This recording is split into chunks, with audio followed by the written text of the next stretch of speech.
So students, today we'll study how to write an article.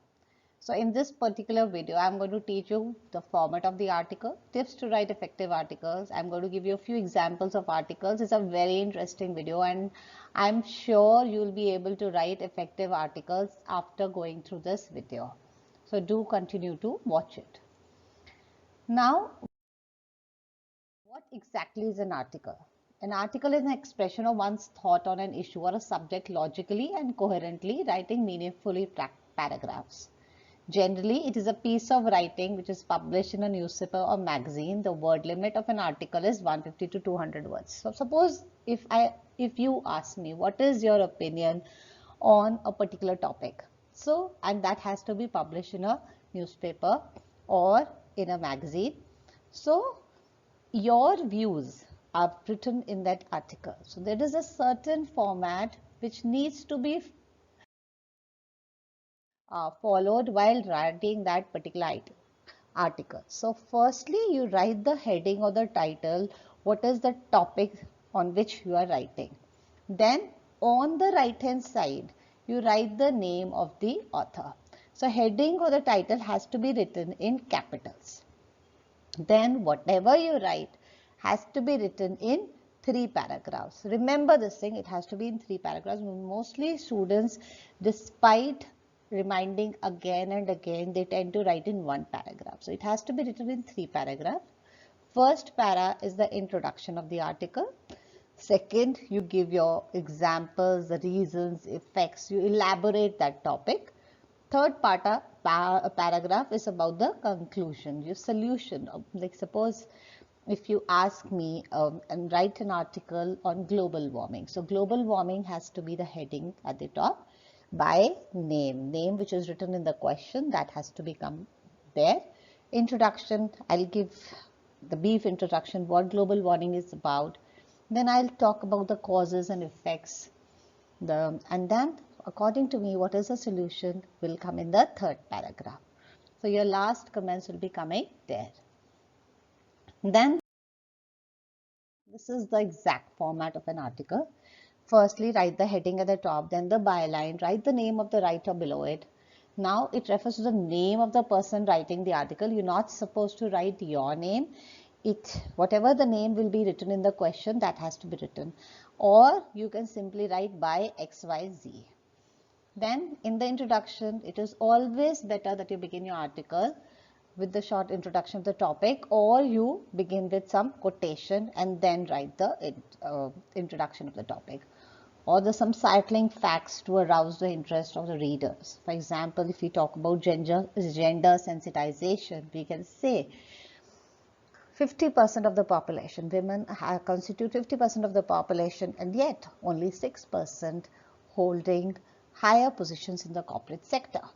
So you can begin with something like this.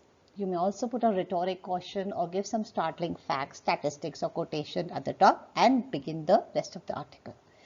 Then the content and the exposition of the topic comes in the second paragraph. Elaborate the topic. Talk about the various merits, the advantages, disadvantages, the causes, the effects, the consequences. Elaborate the topic in the second paragraph.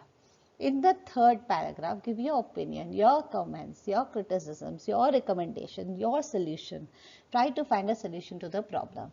And then finally conclude. This paragraph is very short and precise. Here you can add some glitter to the article with some quotes. Now,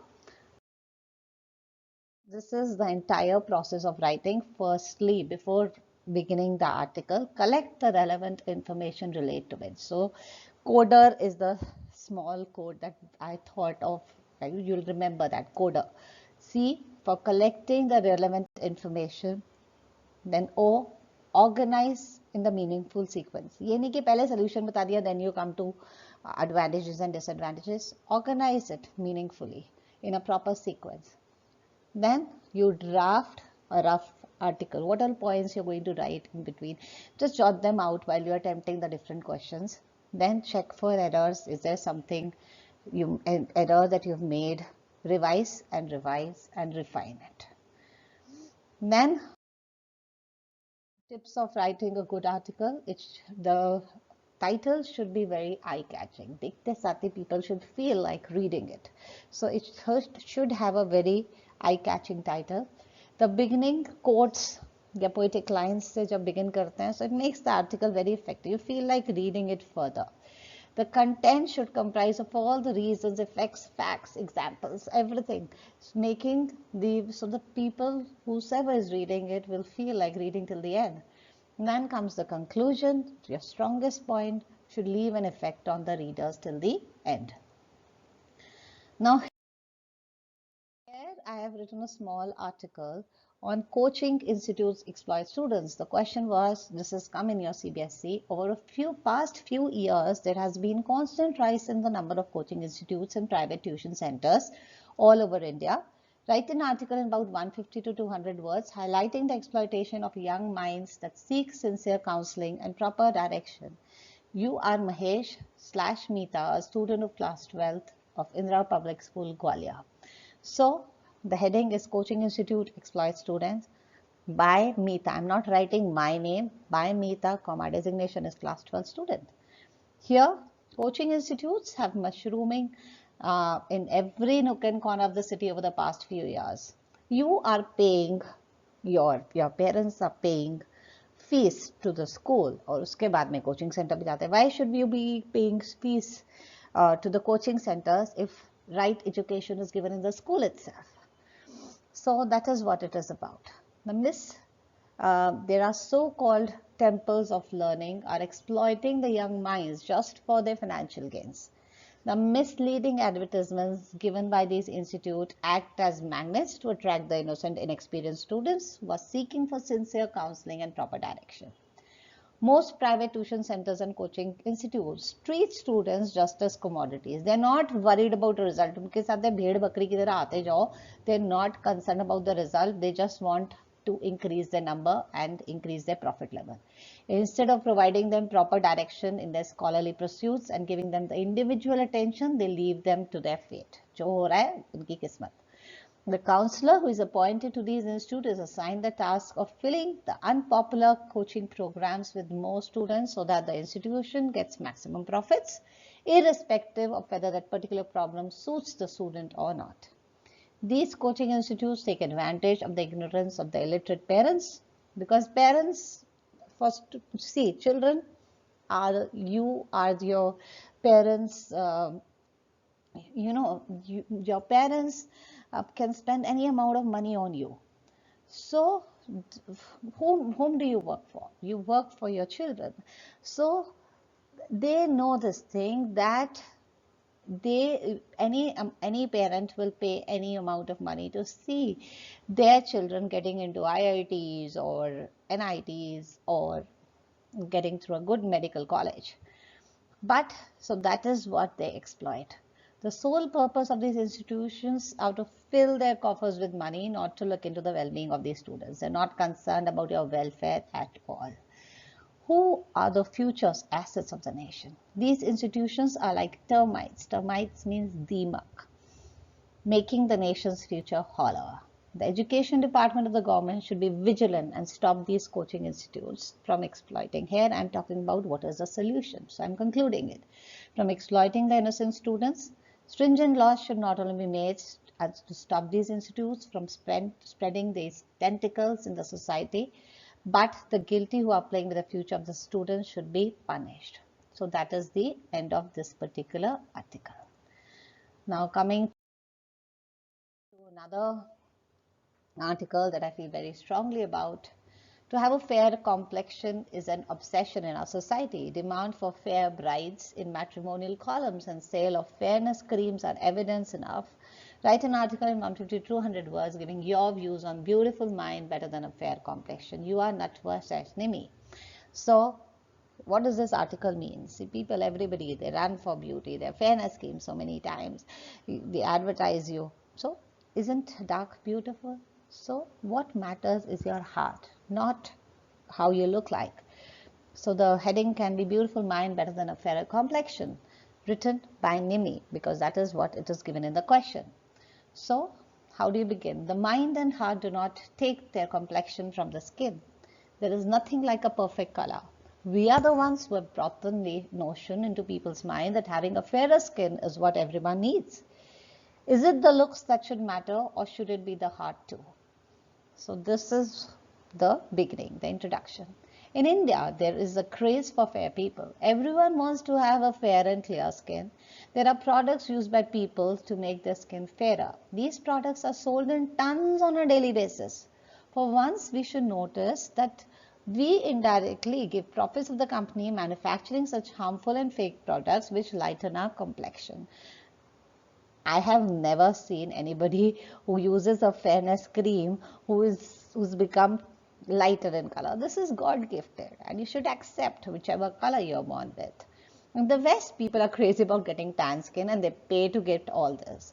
Then from where do Indians feel the urge to do all this? The dark skin has its own beauty and suits us Indians. We are all supposed to be different. We are made that way. What matters is if we are beautiful from inside.